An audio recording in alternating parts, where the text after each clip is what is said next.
간밤에 이제 놀라운 소식이 하나 이제 나왔죠. 이제 국가적으로 그렇게 유쾌하지 않은, 즐겁지 않은 소식이 이제 오랫동안 들려왔고 오늘도 들렸습니다. 이럴 때일수록 믿는 자는 이제 기도를 해야 합니다. 기도를 해야 합니다. 이제 교회 안에 있다 보면 성도들마다 이제 정치 색깔이, 입장이 다, 생각이 다 다르다는 생각을 합니다. 근데 예전에도 한번 말씀드렸지만 예수 믿는 자에게 있어서 정치는 그렇게 중요하지 않습니다. 중요하지만 우리의 삶보다 중요하지 않습니다. 그리고 우리가 예수님의 뜻을 따라 살아가는 것보다 중요하지 않습니다. 그렇기 때문에 우리는 이렇게 복잡하고 혼란스러운 상황에서도 주님의 뜻을 구해야 합니다. 주님의 뜻이 무엇일까요? 우리가 하나님의 거룩한 존재로 살아가는 것이죠. 그래서 우리는 내 정치 성향과 맞지 않을지라도, 내 지향과 맞지 않을지라도 지도자를 위해서 기도하는 겁니다. 잘못한 사람이 있을지라도, 잘못했을지라도 그 잘못한 것으로 벗어나 잘할 수 있도록 축복하며 기도하는 것이고, 그것이 여당이든 야당이든 똑같이 그들을 위해서 기도하는 것입니다. 왜냐하면 그 지도자들이 잘해야 우리가 평안한 삶을 살기 때문이죠. 정죄하고 싶은 마음이 이쪽이든 저쪽이든 다 들 수 있습니다. 그러나 우리는 정죄하는 자들이 아닙니다. 심판은 하나님께서 하시는 것이죠. 우리는 주님을 닮아 기도하는 자들이 되어야 합니다. 주님께서 구원을 이루신 자리가 십자가라는 것을 절대 잊으시면 안 됩니다. 십자가에 달리시기 전에 베드로가 칼을 뽑았습니다. 이 칼로 적을 다 꺾어 무찌르면 하나님 나라가 오겠습니까? 이것은 하나님 나라가 무엇인지 모르는 사람들이죠. 그래서 우리는 정죄하지 않습니다. 건강한 비판을 할 수 있습니다. 그러나 정죄하지 않습니다. 정죄와 비판의 차이점이 무엇인지 아십니까? 비판은 살리려고 하는 것이고 정죄는 죽이려고 하는 것입니다. 뉴스에 나오는 소식들을 보면 마치 서로 죽일 듯이 달려들고 있지 않습니까? 이럴 때일수록 우리가 기도하면서 서로 살아갈 수 있는 방법을 강구해야죠. 그게 믿는 자입니다. 이 모든 상황을 보면서 기도로 품는 우리들이 되시기를 축복합니다. 자, 우리가 연초부터 해서 거룩의 문을 열고 회복으로 들어가라라는 주제를 가지고 안식일에 대한 이야기를 나누고 있습니다. 안식일 규정은 10계명 중에 4번째 계명이죠. 앞에 3번은 하나님께 대한 말씀, 그리고 뒤에 5계명부터는 우리의 삶에 대한 말씀이고, 그 중간에 안식일 규정이 있다. 이것은 우리의 정체성을 지키기 위한 하나의 루틴과 같다라는 이야기를 했습니다. 10계명이 왜 필요했는가? 율법이 왜 필요했는가? 우리 정체성과 관련된 것이죠. 일반적인 종교들은 그 종교가 지향하는 궁극적인 자리에 도달하기 위해서 다양한 방법들을 제시합니다. 제사를 드려라, 절을 많이 해라, 기도를 정성껏 드려라 라고 하든지, 아니면 깨달음을 얻어야 한다, 그 깨달음을 위해서 수행해야 한다, 이렇게 주문과 같은 어떤 법도를 읊어야 한다, 이야기를 합니다. 아니면 대표적으로 선행을 많이 쌓아야 한다, 좋은 일을 많이 해야 한다라고 이야기를 하죠.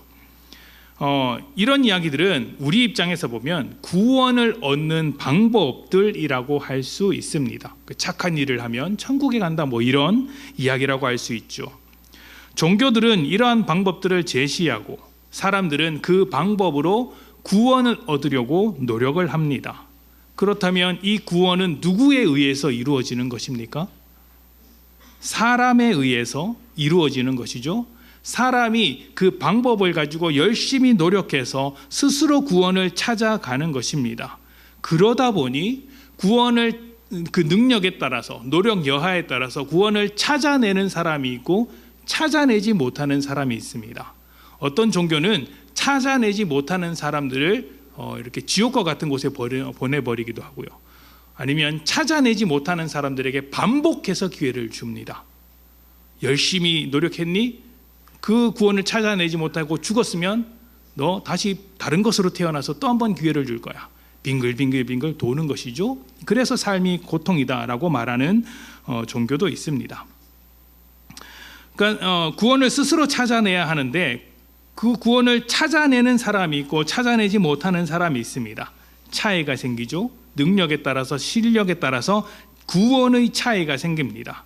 그렇다면 먼저 구원을 받은 사람들은 높은 자리에 오르게 되고 아직 구원을 받지 못하는 사람들은 그 높은 사람을 뒤따라가는 사람들이 됩니다.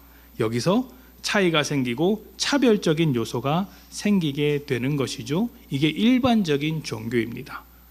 그래서 종교는 그 방법을 잘 하는 사람을 스승이라든지 선생이라든지 아니면 뭐 이렇게 따를 만한 어떤 존재, 이렇게 성직자라고 부르죠. 그런데 기독교는 다릅니다. 본받을 만한 사람, 따를 만한 사람은 없다라고 단언하고 있습니다. 모든 사람이 죄인이고 모든 사람이 하나님의 도우심이 없으면 안 된다라고 주장을 하죠. 자, 출애굽기 2장 23절부터 25절을 봅시다. 출애굽기 2장 23절부터 25절. 여러 해 후에 애굽 왕은 죽었고 이스라엘 자손은 고된 노동으로 말미암아 탄식하며 부르짖으니 그 고된 노동으로 말미암아 부르짖는 소리가 하나님께 상달된지라. 하나님이 그들의 고통 소리를 들으시고 하나님이 아브라함과 이삭과 야곱에게 세운 그의 언약을 기억하사 하나님이 이스라엘 자손을 돌보셨고 하나님이 그들을 기억하셨더라. 아멘. 이스라엘이 고된 노동으로 인해 부르짖었습니다. 여기서 부르짖는다는 것은 기도가 아닙니다. 부르짖는다는 말 때문에 기도라고 착각할 수 있는데 기도가 아닙니다. 삶이 괴롭고 힘들어서 나오는 비명입니다. 아이고 죽겠다 하는 것이죠. 비명을 왜 지를까요? 비명을 언제 지릅니까? 며칠 전에 제가 잠을 자고 있는데 옆에 자던 사람이 자던 중에 야! 소리를 지르는 거예요. 잠꼬대를 한 겁니다. 제가 그 소리를 듣고 경기를 했습니다. 근데 더 화가 나는 것은 제가 경기하는 것을 보고 웃는 겁니다. 키득키득 웃더니 막 재밌다고 웃는 겁니다. 뭐 때문에 그랬냐라고 하니까 꿈속에서 이제 아들이 말을 안 듣더라. 그래서 야! 소리를 질렀다는 것이죠. 그러면서 본인은 아주 부드럽게 야! 라고 했다는 겁니다. 부부싸움 할 뻔했는데 피곤해서 안 했습니다. 왜 그런 비명을 질렀을까요? 말을 안 듣기 때문이죠. 자기 힘대로 안 들리기 때문에 소리를 꽥 지르는 것입니다. 그러니까 괴롭고 힘든 상황을 벗어날 수 없기 때문에 비명이라도 지르는 거예요. 비명이라도 지르는 것입니다. 그러니까 구원을 찾아낼 수 없는 사람이 할 수 있는 일이라고는 한숨과 절망과 비명밖에 없습니다. 이런 사실을 가장 잘 보여준 사람이 누구냐면 모세입니다. 모세는 노예 생활을 하던 이스라엘을 구원해 보려다가 실패했습니다. 이렇게 비명을 지르고 있는 이스라엘을 구원해 보려고 왕자였던 신분을 이용해서 노력했지만 살인만 저지르고 자기 민족 이스라엘에게 원망을 들었습니다. 그래서 40년 동안 도망자 생활을 했었습니다. 40년을 왕자로 살았는데 나머지 40년을 도망자로 살아야 했던 것이죠. 40년이라는 긴 세월 동안 도망자로 살면서 깊은 절망에 빠졌던 것이 모세입니다. 오죽했으면 자기 아들의 이름을 게르솜이라고 했겠습니까? 이 성경에서 이름이라는 것은 그 앞에서의 스토리, 그 인생을 축약하는 말입니다. 그러니까 아들이 태어나면서 게르솜이라는 이름을 붙였다는 것은 자기 인생, 그 이름을 짓는 모세의 인생이 게르솜과 같다고 느꼈기 때문이에요. 게르솜이 어떤 이름이냐면 불황자예요. 우리식으로 말하면 노숙자, 인생을 실패한 사람, 이런 의미를 담고 있습니다. 자기 신세를 한탄하면서 그렇게 이름을 붙여둔 것입니다. 그러니까 이스라엘도 구원을 찾아낼 수 없었고 모세도 구원할 수 있는 능력이 없었습니다. 절망 속에서 허우적거리며 비명을 지를 뿐이었습니다. 그런데 바로 그때 하나님께서 찾아오십니다. 모세에게 찾아오시고 모세를 통해 이스라엘 백성에게 찾아가십니다. 찾아가셔서 구원을 시작하는 것이죠. 모세가 실력이 있거나 능력이 있거나 잘해서 찾아가신 것이 아니라 게르솜과 같은 불황자 같은 인생, 쓸모없는 인생이었기 때문에 찾아가신 거예요. 내가 너로부터 시작해서 구원을 이루겠다 하시는 것이죠. 이스라엘 백성에게 찾아가신 것도 같은 이야기입니다. 지난주에 우리가 이스라엘 백성은 어떤 민족이라고 이야기했습니까?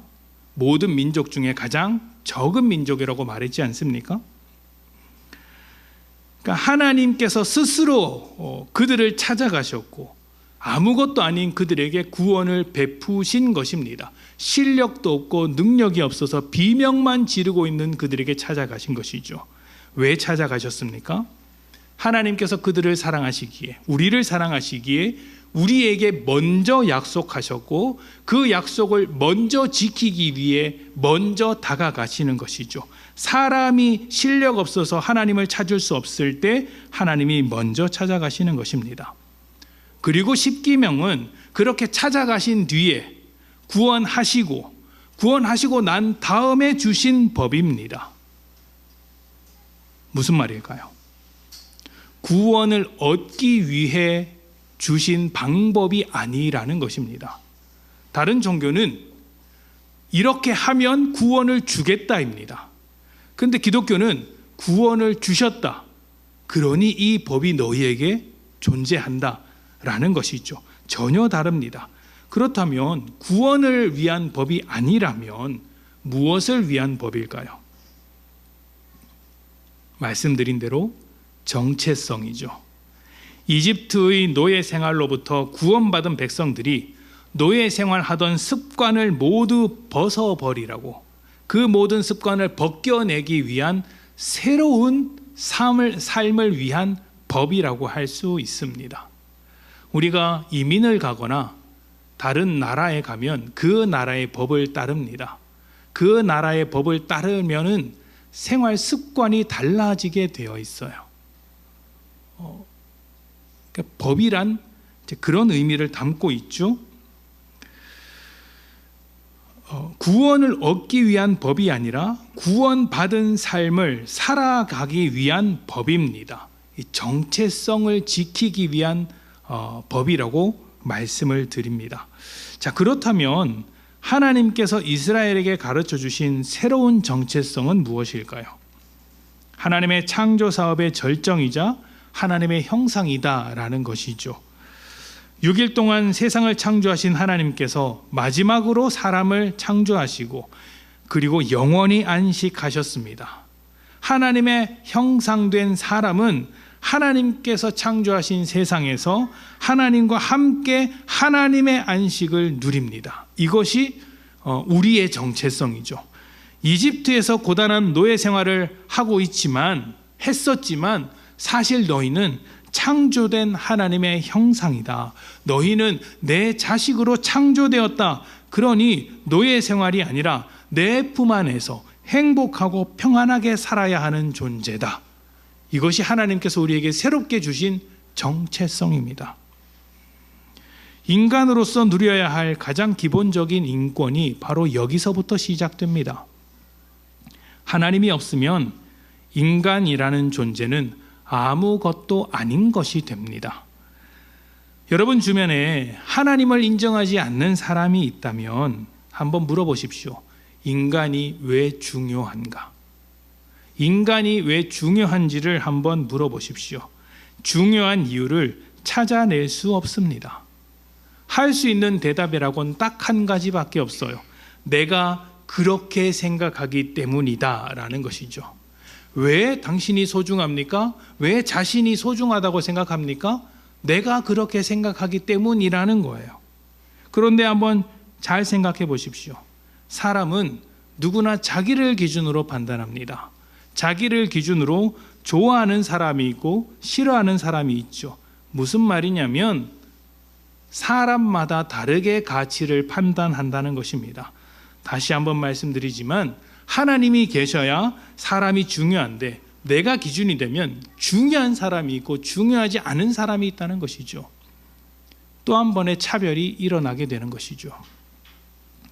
사람은 하나님이 없으면 자기중심적이 됩니다.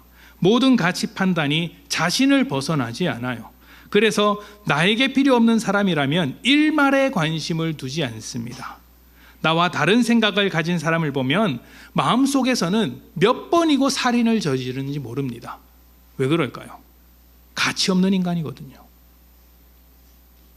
사람이 사람으로 보이지 않는 것입니다. 하나님은 가장 약한 이스라엘에게 찾아가셨습니다. 그리고 그들이 얼마나 귀한 존재인지를 가르쳐 주셨습니다. 정체성을 회복시키신 것이죠.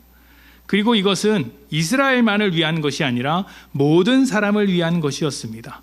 이스라엘부터 시작된 정체성의 회복이 세상 모든 사람들에게 전해지도록 하는 것이죠. 너희 모두가 하나님의 형상이고 하나님의 복을 받아야 할 자식들이다. 십계명과 율법은 이러한 하나님의 정체성을 가르쳐 주는 것이었고 그 중심에 안식일이 있었습니다. 안식일을 지킨다는 것은 이 정체성을 지켜가는 것이라고 말씀을 드렸죠. 자, 오늘은 이제 신명기의 안식일 규정을 볼 텐데요. 지난주는 출애굽기 말씀이었습니다. 출애굽기 말씀과 신명기 말씀은 비슷하게 보이지만 조금 다릅니다. 아시겠지만 출애굽기는 이집트에서 나오자마자 받은 말씀으로서 이 창조적인 관점에서 정체성을 설명했습니다. 하나님께서 6일 동안 창조하시고 7일째 안식하셨다. 그러니 너희는 안식일을 지켜라. 이렇게 설명하셨죠. 우리가 읽은 신명기는 이집트에서 나온 뒤 광야 생활 40년을 마치고 이제 가나안 땅을 눈앞에 두고 있을 때 주신 말씀입니다.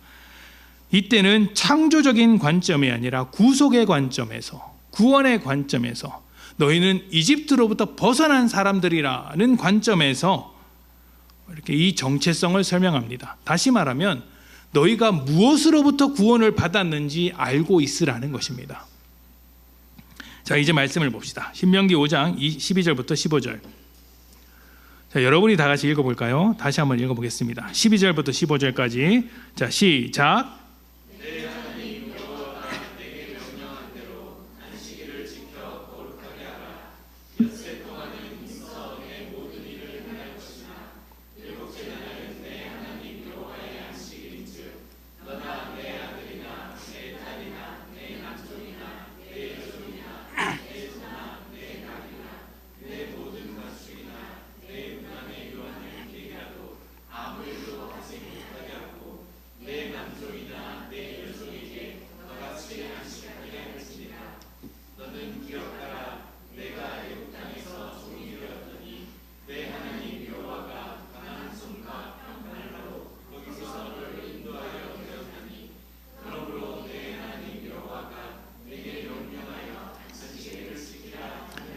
아멘. 자, 14절을 보면 일곱째 날은 하나님의 안식일이다. 그러니까 아들이나 딸이나 남종이나 여종이나 소나 나귀, 가축, 이제 살고 있는 손님, 뭐 이렇게 이제 난민들과 같은 사람들도 모두 안식일을 통해서 무엇을 회복하라는 것입니까? 하나님의 정체성을 회복하도록 해라. 모두가 존귀한 존재라는 것을 잊지 않도록 해라라는 것이죠. 그런데 그 근거를 어디서부터 찾냐면 15절입니다. 애굽 땅 이집트에서 종살이하던 너희를 하나님께서 구원하셨으니 그 정체성, 그 하나님의 구원을 기억하기 위해서 안식일을 지켜야 한다. 이렇게 설명하고 있습니다. 출애굽기에서 안식일은 창조된 존재로서의 정체성을 가르쳤다면 신명기에서의 안식일은 이집트의 노예가 아닌 것으로서, 너희는 더 이상 이집트의 노예가 아닌 것으로서 정체성을 가르치는 것입니다. 자, 그렇다면 조금 더 자세히 봅시다. 출애굽기 1장 8절부터 11절. 그들의 노예 생활이 어떤 것이었는지를 봅시다. 자, 다 같이 읽습니다. 자, 시작.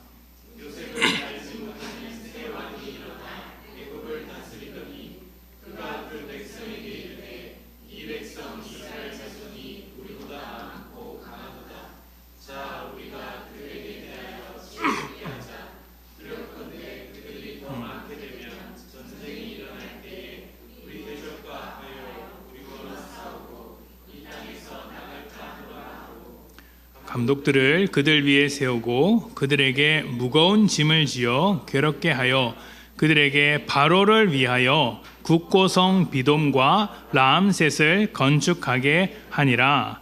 아멘. 자, 이스라엘이 이집트에서 고된 노동을 하게 된 이유는 이집트의 왕 파라오 때문입니다.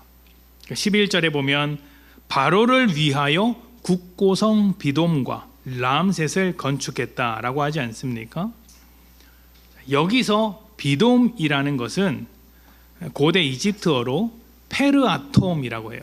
페르아톰을 이제 번역하면서 비돔이라고 이제 써두었습니다.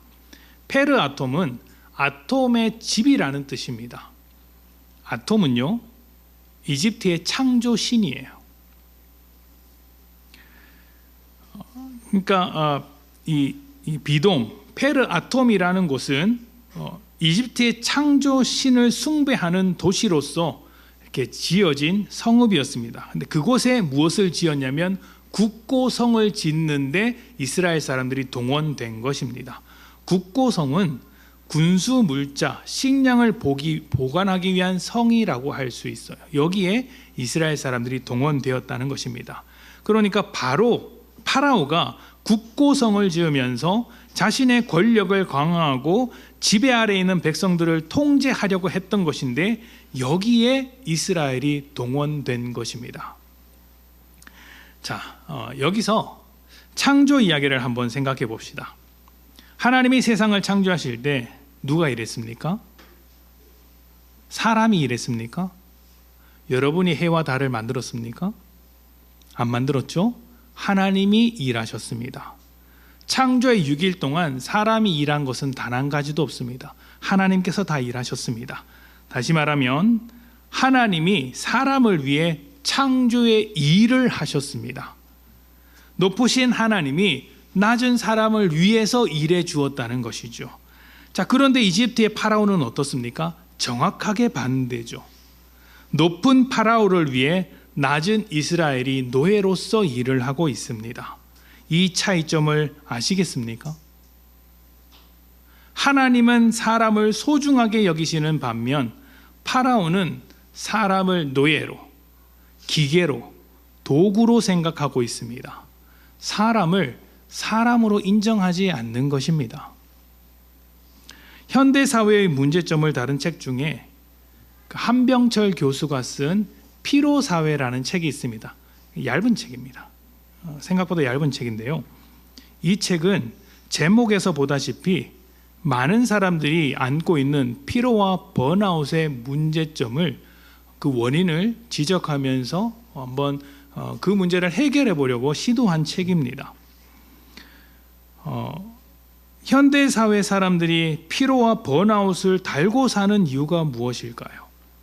겉으로는 멀쩡해 보이고 자유롭고 이렇게 자율적으로 살아가는 인생 같지만 사실 우리 사회는 성과를 내라고 부추기는 사회이기 때문에 그 성과를 내기 위해 스스로 착취하고 있다는 것입니다. 그래서 커피를 마시지 않으면 하루를 살지 못하는 정도가 된 것이죠. 쉽게 말하면 나를 위해서 일을 한다고 하는데 정작 삶을 보면 일을 위해서 내가 쓰임받는 거예요. 나를 위해서 일을 하는 게 아니고 일을 위해서 내가 존재하는 사회가 되어버렸다는 것입니다. 성과를 내야 하니까. 그렇다면 우리를 왜 이렇게 착취하고 스스로 그렇게 착취하면서 일의 도구로서 살아가게 되었을까요? 자신의 존재와 가치를 일의 성과로만 판단하기 때문입니다. 성과가 좋으면 가치 있는 인생, 성과가 나쁘면 비참한 인생으로 취급받기 때문이죠. 일이 가진 가치로 그 사람을 판단하는 것도 아닙니다. 차라리 일이 가진 가치로 그 사람을 판단한다면 그나마 나을 거예요. 그런데 일이 가진 가치가 아니라 성과로 판단하는 거예요. 그 일로 어떤 성과를 냈는데, 너 그 일을 하는구나, 훌륭하다, 이게 아니고, 그래서 너 어떤 성과를 냈는데, 조금 더 세속적으로 말하면 돈 얼마나 벌었는데, 너 얼마나 성공했는데, 이걸 묻는 사회가 되었다는 것이죠. 그리고 그 사회 속에서 내가 인정받기 위해, 내 존재 가치를 찾기 위해 어떻게 합니까? 나를 몰아세우는 거예요. 더 열심히 일을 하자. 그 나를 위해서 일을 한다고 하지만 어떻게 됩니까? 내가 일을 위해서 존재하는 꼴이 되어버렸죠. 이런 사람들이 나중에는 어떻게 될까요? 자신을 몰아붙이면 몰아붙일수록, 열심히 일을 하면 일을 할수록, 성과에 매달리면 매달릴수록 나중에는 허무함을 느낍니다. 왜냐하면 성과로서는 삶의 의미를 찾아낼 수 없기 때문입니다. 그래서 중년의 남자들이 나는 자연인이다, 이런 프로그램을 좋아하는 겁니다. TV 켜놓고 멍하니 그거 보면서 나도 저렇게 살았으면 좋겠다 생각을 합니다. 안 그런 것 같죠? 여기 계신 분 다 그렇습니다. 다 그래요. 최근 들어 캠핑을 다니시는 분들이 많이 계시죠? 캠핑도 다른 이유가 아니라 바로 여기에 있습니다. 하나님께서 이집트에서 구원하셨다는 것은 노예 생활을 끝냈다는 정도가 아닙니다. 이집트로 대표되는 모든 문화와 사상으로부터 구원하셨다는 것입니다. 너희는 더 이상 이집트의 지배를 받지 않는다. 이집트의 문화에 속해 있지 않다. 우상의 문화 안에서 살고 있지 않다. 거기서부터 건져냈다. 다시 돌아갈 생각하지 마라. 새로운 정체성을 받았다. 이것이 구원입니다. 이집트가 무엇을 대표할까요? 하나님의 창조에 반대하는 모든 것입니다. 반창조적 문화의 대표, 우상의 문화의 대표, 그 문화 안에는 사람을 사람으로 생각하지 않는 것들이 있고, 성과를 위해 필요한 도구로 사람을 취급하는 것이 있습니다. 하나님은 이런 모든 문화로부터 우리를 구원하신 거예요. 그래서 뭐라고 이야기하십니까? 너희는 일의 성과로 존재를 확인받는 것이 아니야. 내가 너희의 존재를 확인하는 거야. 너희는 나의 창조물이야. 기계가 아니야. 너희는 사람이야. 내가 너희를 창조했고 너의 삶의 의미와 가치를 내가 부여했어. 그 무엇도 빼앗지 못해. 너희는 내가 창조한 나의 자녀이기 때문에 행복하고 자유로우며 사랑해야 할 존재다. 이렇게 정체성을 가르쳐 주시는 거예요. 안식일은 단순히 일을 하지 않는 날로 받아들여서는 안 됩니다. 쉬는 날이 아니에요. 안식일은 기계처럼 살던 삶을 멈추고 하나님께 돌아가는 날입니다. 하나님 안에서 잃어버린 우리의 이 정체성을 회복하는 것이죠. 그래서 성과를 붙이기는 세상으로서의 일을 잠깐 스톱하는 거예요. 내가 하나님께서 주신 이 정체성을 잠시 잊었구나. 스톱! 하나님께로 돌아가야 되겠다. 물론 우리는 매일 하나님과 함께 살아야 합니다. 그런데 세상은 우리를 기계처럼 돌리고 몰아세웁니다. 바쁘게 살게 하죠. 과거에는 왕이나 주인들이 사람들을 이렇게 바쁘게 돌렸다면, 몰아세웠다면, 지금은 자본이, 돈이 우리를 몰아세웁니다. 성과를 만들어내라고 계속 부추기죠. 그래서 우리가 누구인지 매일매일 잊어버리는 거예요. 안식일은 이 모든 것을 멈추고 삶을 하나님께로 되돌리는 날입니다. 내가 하나님의 형상이라는 것을 한 번 더 기억하는 날이죠. 하나님의 자녀라는 회복된 정체성을 가지고 세상으로 들어가 세상과 다른 삶으로 빛나기 위해서 반드시 지키라고 말씀하신 날이 안식일입니다. 그래서 안식일이 하나님 창조의 마지막 날이면서 우리 삶의 첫날이 되는 것입니다. 우리는 안식일을 대신해서 새롭게 창조받은 사람으로서 부활하신 첫날 주일에 모입니다. 의미로서는 똑같아요. 주일에 모일 때마다 무엇을 확인합니까? 세상에 속한 자들이 아니라 하나님께 속한 자라는 정체성을 이 자리에서 회복하는 것입니다. 이 자리에서. 그래서 여러분, 주일 생활, 예배 생활 혹은 여러분 삶 속에서 신앙생활이 끊어지면 어떤 일이 벌어집니까? 내가 예수를 믿는데 믿지 않는 것처럼 살아가요. 우리 교회는 일을 많이 하는 교회가 아닙니다. 앞으로도 그렇게까지 많이 하지는 않을 것입니다. 아예 안 하는 건 아닙니다. 이런 일도 하고 싶고 저런 일도 하고 싶은데, 그렇다고 엄청나게 여러분을 몰아세워서 일을 하자 이렇게 하는 교회는 안 될 것입니다. 그렇다고 매주 어디 놀러 가라는 말씀은 아닙니다. 그러면 저도 놀러 갈 겁니다. 여러분 쫓아갈 거예요. 자, 우리 교회는 일을 많이 하지 않는 교회가 될 겁니다. 물론 필요한 사역이 있고 해야 할 일들이 있습니다. 이것을 위해서 여러분이 함께 섬겨주셔야 합니다. 함께 섬겨야 돼요. 자꾸 뒤로 물러가면 그나마 일을 하는 사람들이 죽습니다. 같이 짊어져야 되죠. 함께 섬겨야 합니다. 그럼에도 일을 위해서 여러분을 동원하지는 않을 거예요. 왜 그렇습니까? 간단해요. 마가복음 말씀을 한번 봅시다. 마가복음 2장 27절부터 28절.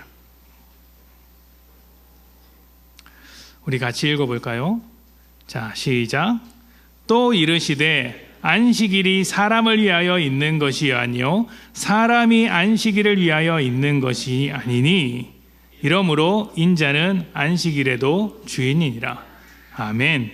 안식일이 사람을 위하여 있는 것이지 사람이 안식일을 위하여 있는 것이 아니다.